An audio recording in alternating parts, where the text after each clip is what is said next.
Hi friends, மற்றவங்க நம்மளை மதிக்க வைக்கக்கூடிய 6 சிறந்த யுக்திகள் என்னன்றது தான் இந்த வீடியோவில் பார்க்க போகிறோம். நம்ம எல்லாருமே மற்றவங்க நம்மளை மதிக்கணும்னு தான் விரும்புகிறோம். ஆனால் நாம் அதை மற்றவங்களுக்கு கொடுக்க மறந்துடுறோம்.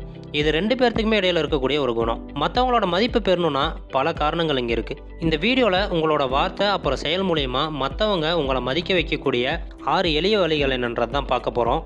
மற்றவங்க நம்மளுக்கு ரெஸ்பெக்ட் கொடுக்கணும்னா பெரிய வேலையோ பெரிய வசதியோ வேணாம்.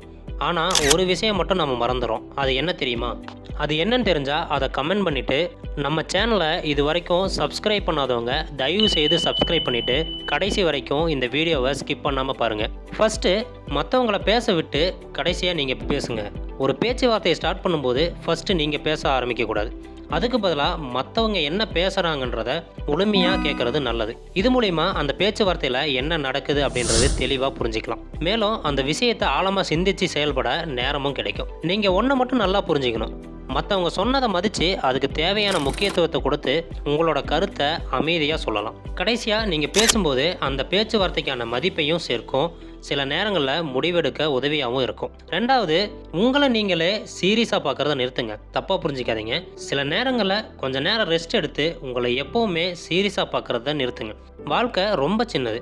அதில் ஒவ்வொரு நிமிஷமும் முக்கியமானதுன்றதை மறந்துடாதீங்க. அப்படி இருக்கும்போது வாழ்க்கையை முழுமையாக அனுபவித்து வாழலாமே. உங்களை நீங்களே ஸ்ட்ரெஸ்ஸுக்குள்ளே தள்ளிவிட்டு எப்போவுமே சீரியஸாக இருக்காதீங்க. கொஞ்சமாச்சும் சிரிக்க ஸ்டார்ட் பண்ணுங்கள். எல்லாருக்குமே தப்பு நடக்கலாம். ஏன், உங்களுக்கு கூட சில நேரம் தப்பு நடக்க வாய்ப்பு இருக்குது.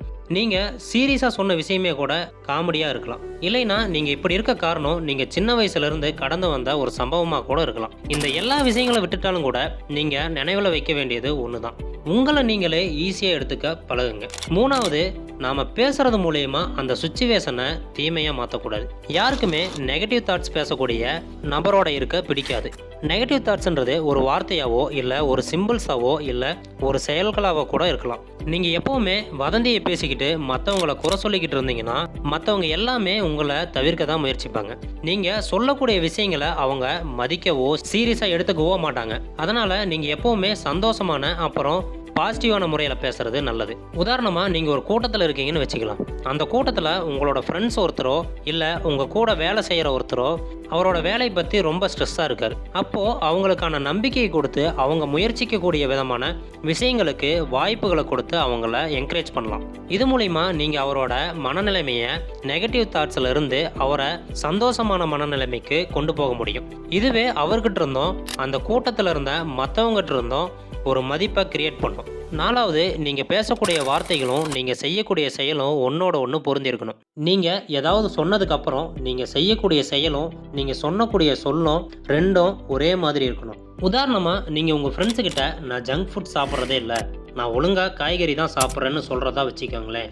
ஆனால் உண்மையாகவே நீங்கள் அதிக அளவில் அன்ஹெல்த்தியான உணவுகளை சாப்பிட்டு காய்கறிகளை தவிர்க்கிறீங்கன்னா உங்களோட செயல்களும் உங்களோட வார்த்தைகளும் பொருந்துறதே கிடையாது. உங்கள் ஃப்ரெண்ட்ஸுக்கு இதை பற்றி தெரிய வாய்ப்பே இல்லாமல் இருந்தாலும் நீங்கள் உங்கள் மனசோட நேர்மையாக இருக்கணும். இதுவே ஒரு வகையான மரியாதையை நீங்களே உங்களுக்கு கொடுக்க முடியும்.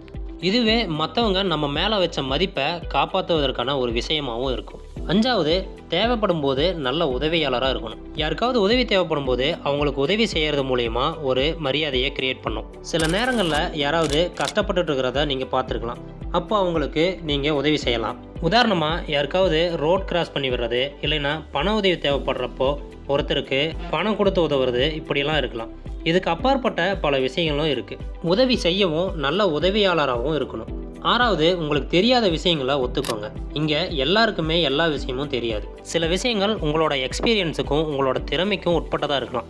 அதே நேரத்தில் சில விஷயங்கள் உங்களுக்கு தெரியாமலே கூட இருக்கலாம். அப்படி இருக்கும்போது அதை பற்றி ஆடம்பரமாக பேச வேண்டிய அவசியமே கிடையாது. அதுக்கு பதிலாக அந்த விஷயம் நமக்கு தெரியாதுன்னு ஏற்றுக்கிட்டு அந்த துறையில் சிறந்தவங்ககிட்ட கற்றுக்கிறதுக்கு தயாராக இருக்கணும்.